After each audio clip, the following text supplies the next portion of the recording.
नमस्कार, मैं हूं आलोक यात्री और आप देख रहे हैं अपना पसंदीदा प्रोग्राम इंडिया डेली का खास शो शैतान।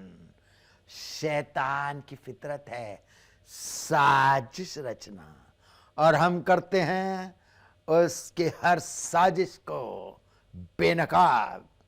हर रोज करते हैं आपको सावधान, क्योंकि आसपास कहीं भी हो सकता है शैतान। यूपी के सहारनपुर से आई है एक बेहद शर्मनाक खबर, जहां एक मस्जिद में 14 साल की नाबालिग छात्रा के साथ मौलवी ने महीनों तक किया दुराचार। परिवार की शिकायत पर पुलिस ने आरोपी को कर लिया गिरफ्तार।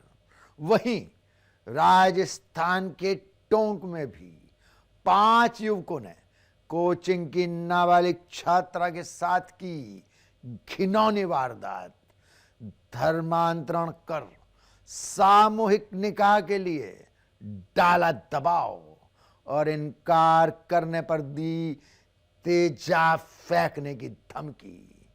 साथ ही कोचिंग संचालक के साथ भी की मारपीट।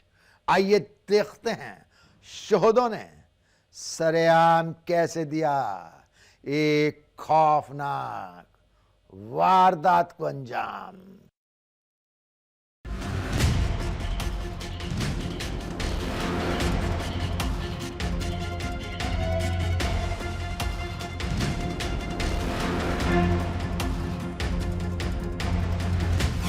मौलवी बना दरिंदा, मस्जिद में हैवानियत।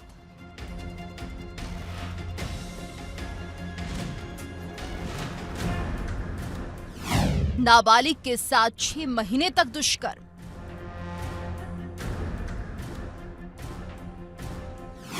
छात्रा के प्रेग्नेंट होने पर खुला राज।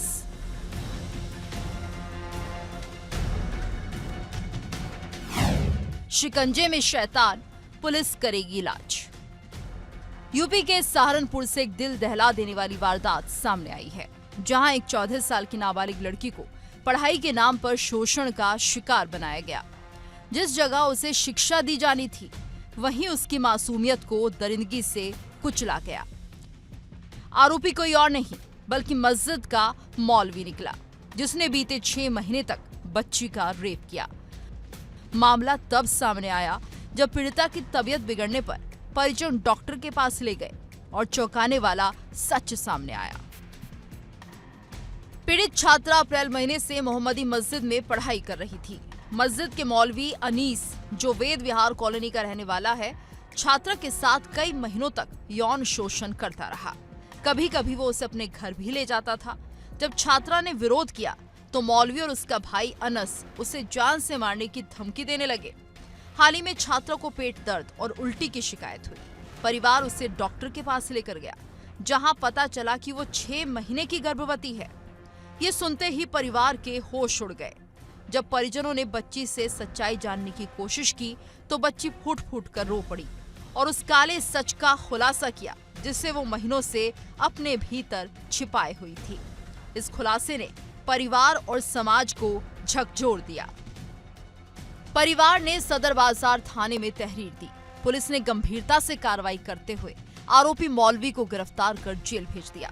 पुलिस जांच कर रही है कि मौलवी के भाई ने भी छात्रा को डराकर चुप रहने पर मजबूर किया। थाना सदर बाजार क्षेत्र के अंतर्गत वादी की तहरीर पर एक मामला संज्ञान में आया है, जिसमें वादी द्वारा बताया गया है कि उसकी नाबालिग पुत्री मोहल्ले के ही मौलवी मोहम्मदी के घर पढ़ने जाती थी। पेट में दर्द होने पर डॉक्टर को दिखाने पर पता चला कि उसकी पुत्री प्रेग्नेंट है। पीड़िता ने बताया कि मौलवी मोहम्मदी द्वारा कई महीनों से उसके साथ ऐसी हरकतें की जा रही थी एवं घर पर बताने पर जान से मारने की धमकी भी दी जा रही थी। तहरीर प्राप्त होते ही पुलिस द्वारा अग्रिम विधिक कार्रवाई करते हुए महिलाओं की सुरक्षा व सम्मान को प्राथमिकता देते हुए मिशन शक्ति प्रभारी एसआई चंचल शर्मा द्वारा 24 घंटे के अंदर ही अभियुक्त को गिरफ्तार कर जेल भेज दिया गया है एवं अग्रिम विधिक कार्रवाई की जा रही है। मौलवी की शर्मनाक करतूत समाज के लिए चेतावनी है।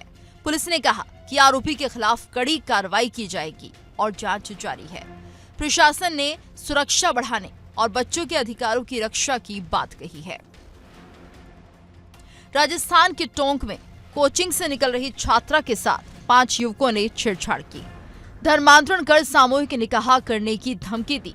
इतना ही नहीं, युवकों ने धमकी दी कि अगर छात्रा उनकी बात नहीं मानती है तो तेजाब फेंक देंगे। कोचिंग संचालक के विरोध पर आरोपी युवकों ने अपने साथियों के साथ सेंटर में घुसकर तोड़फोड़ की और स्टाफ पर हमला बोल दिया। वारदात का वीडियो सोशल मीडिया पर वायरल हो गया है, जिससे हिंदू संगठनों और स्थानीय निवासियों में भारी आक्रोश फैल गया है। पुलिस ने पीड़िता की शिकायत पर मामला दर्ज कर जांच शुरू कर दी है। 25 लोगों के खिलाफ रिपोर्ट दर्ज की गई है और 2 आरोपियों को गिरफ्तार कर लिया गया।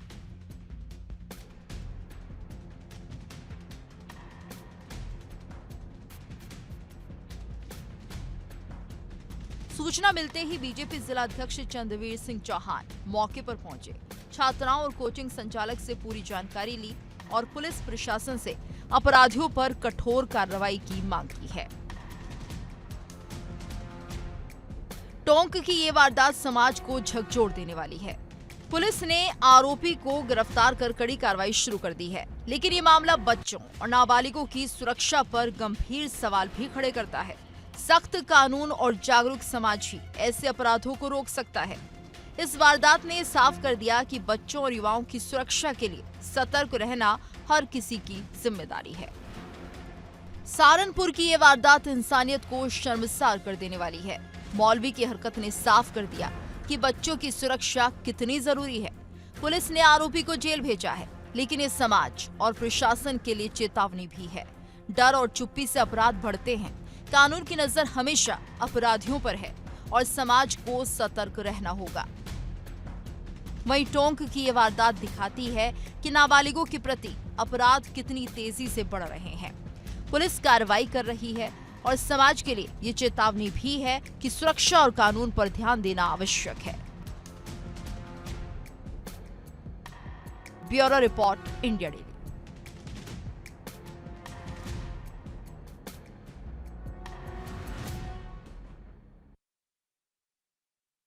एमपी के रतलाम से भी सामने आई है चौंकाने वाली ये खबर।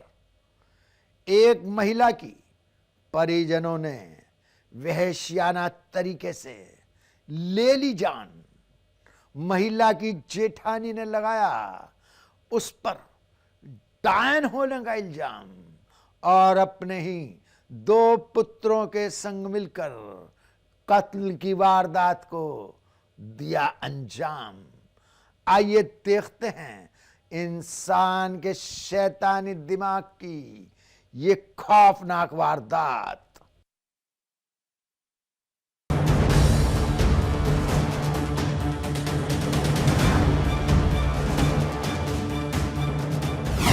महिला को कुल्हाड़ी से काट डाला,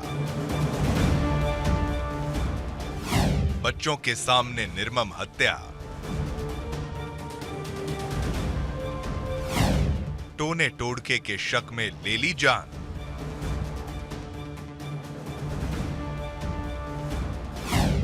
जेठानी बनी कातिल, बेटे भी शामिल। एमपी के रतलाम में हैवानियत की हद पार कर दी गई। महिला की हत्या से हड़कंप मच गया और वजह बेहद ही चौंकाने वाली है। महिला पर कुल्हाड़ी और लोहे की पाइप से वार किया और शव को छत से नीचे फेंक दिया गया। हत्या की सूचना मिलते ही पुलिस मौके पर पहुंची और हत्या का मामला दर्ज किया। एसपी अमित कुमार ने बताया कि मामले की गंभीरता को देखते हुए एसपी राकेश खाका की विशेष टीम बनाई गई। परिजनों और संदिग्धों से गहन पूछताछ और तकनीकी साक्ष्यों के आधार पर पता चला कि मुख्य आरोपी महिला की जेठानी थी, जिसने अपने 2 बेटों के साथ मिलकर इस जघन्य वारदात को अंजाम दिया। पुलिस ने महज 24 घंटे के भीतर वारदात का पर्दाफाश कर दिया।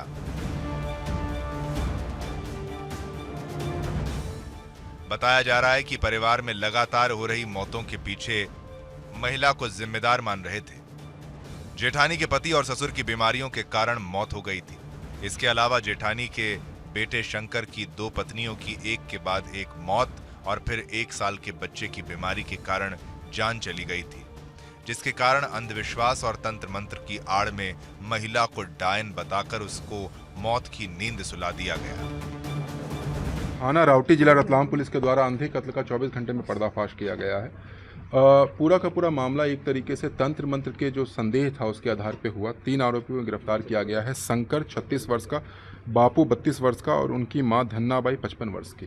ये सभी जो है भीमपुरा गांव के रहने वाले हैं। पूरा का पूरा घटनाक्रम कुछ इस तरीके से था कि धन्नाबाई की जो देवरानी थी उस पे जो है बेसिकली जो है धन्नाबाई को शक था कि हमारे जो बच्चे इसका यानी शंकर के लगातार वाइफ की जो है मृत्यु हो रही थी, बच्चे की मृत्यु हो गई, इनके परिवार में मृत्यु हो रही थी और जो मृतिका के परिवार में कुछ भी नहीं हो रहा था। ऐसे में जो है शंकर और बापू ने एक इलेबोरेट प्लान बनाया, इनके साथ कॉन्स्पिरेसी रची। कॉन्स्पिरेसी रचने के बाद इसको जो है कुल्हाड़ी और रॉड के माध्यम से जो है हिट किया और हिट करने के बाद जो है छत से फेंक दिया, जिसके कारण उनकी मृत्यु हो गई।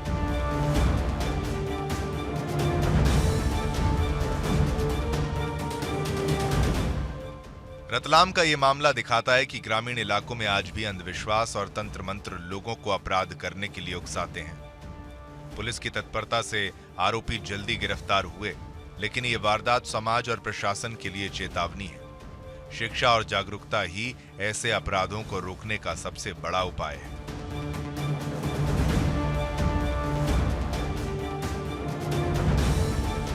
रतलाम का ये मामला एक बार फिर ये याद दिलाता है कि अंधविश्वास, तंत्र मंत्र और झाड़ फूंक महिलाओं की जिंदगी को कितनी तेजी से खतरे में डाल सकते हैं।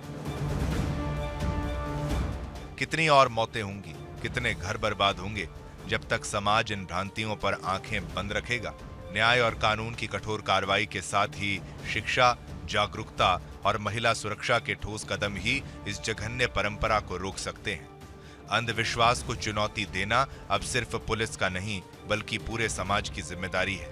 कहीं भी, कभी भी, किसी भी महिला के साथ ऐसा अन्याय बर्दाश्त नहीं किया जा सकता।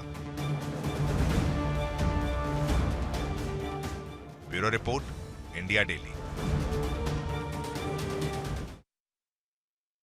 हरियाणा में पुलिस की वर्दी पर ही उठने लगे सवाल। सुरक्षा की जिम्मेदारी निभाने वाले महकमे का खतरे में पड़ गया इकबाल। पुलिस दबिश के दौरान गांव वालों ने कर दिया बवाल। पुलिस रेड पार्टी पर जमकर किया पथराव। हवाई फायरिंग की वारदात को भी दिया अंजाम।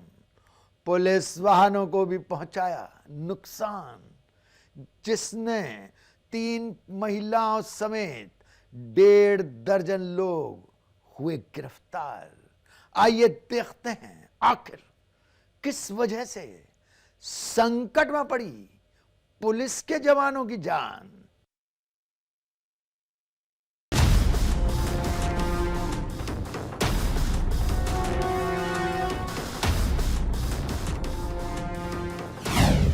चोर पकड़ने गई पुलिस टीम पर हमला। छापेमारी के दौरान फायरिंग और पथराव।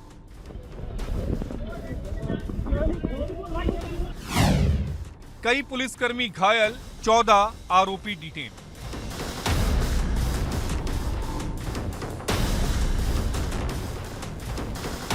शनिवार सुबह करीब 11:30 बजे तावड़ू और पुन्हाना सीआईए स्टाफ की संयुक्त टीम हरियाणा के नूह के इंदाना गांव में छापेमारी करने पहुंची। रेड पंजाब से लाई गई संदिग्ध गाड़ी के मामले में की गई, लेकिन पुलिस को देखते ही मुख्य आरोपी और पूर्व जिला पार्षद आजाद मौके से फरार हो गए। आरोपी के घर पर मौजूद महिलाओं ने पुलिस के साथ बदसलूकी की और देखते ही देखते गांव में हालात बिगड़ गए। गांव के लोगों ने अचानक पुलिस टीम पर हमला शुरू कर दिया। इतना ही नहीं, हवाई फायरिंग भी की गई। बवाल इतना बढ़ा कि पुलिस को तुरंत अतिरिक्त बल बुलाना पड़ा। पथराव और फायरिंग में 4 से 5 पुलिसकर्मी घायल हो गए, जबकि कई पुलिस वाहन बुरी तरीके से क्षतिग्रस्त हो गए। वहीं इस मामले में पुलिस का कहना है कि हालात अब नियंत्रण में हैं। कई उपद्रवियों को हिरासत में लिया गया। 10 व्यक्ति में जिनका हम कुछों का पुलिस रिमांड ले रहे हैं और कुछों को जुडिशियल भेज रहे हैं। और हमारी जो गाड़ियां पर भी नुकसान हुआ है, हमारे ऊपर फायरिंग भी हुई है और दराती से भी हमारे मुलाजमों के ऊपर वार किया गया है, जिसमें वहां पर एक हमें पिस्टल मिली है। वो बताया जा रहा है अभी उसके बारे में हमारे पास कोई लाइसेंस के बारे में या कोई भी चीज़ के बारे में नहीं पता लगा है, क्योंकि हमने उसको भी कब्जा में लिया है। हमारे 4-5 मुलाजमों को चोटें आई हैं, जो अब वो उनकी स्थिति ठीक है, जो इलाज उनका चल रहा है। बवाल के बाद पुलिस ने दोबारा रेड की कार्रवाई की। इस बार पुन्हाना थाना प्रभारी भी मौके पर पहुंचे। कड़ी कार्रवाई के बाद 14 संदिग्धों को हिरासत में लिया गया, जिनमें शौकीन, यूनुस, जावेद, नासिर, हाफिज, रिहान, मुस्ताक, अजरुद्दीन, यूसुफ, वाजिद, नाइमा, शाहीना और नजमा शामिल हैं। पुलिस ने 3 महिलाओं को कोर्ट में पेश कर जेल भेज दिया है। छापेमारी के दौरान पुलिस को एक पिस्टल और 5 जिंदा कारतूस भी मिले हैं। इस पूरी वारदात में आजाद, शाहिद और शाहरुख नाम के आरोपियों का हाथ बताया जा रहा है। तीनों पर पहले से भी आपराधिक मामले दर्ज है।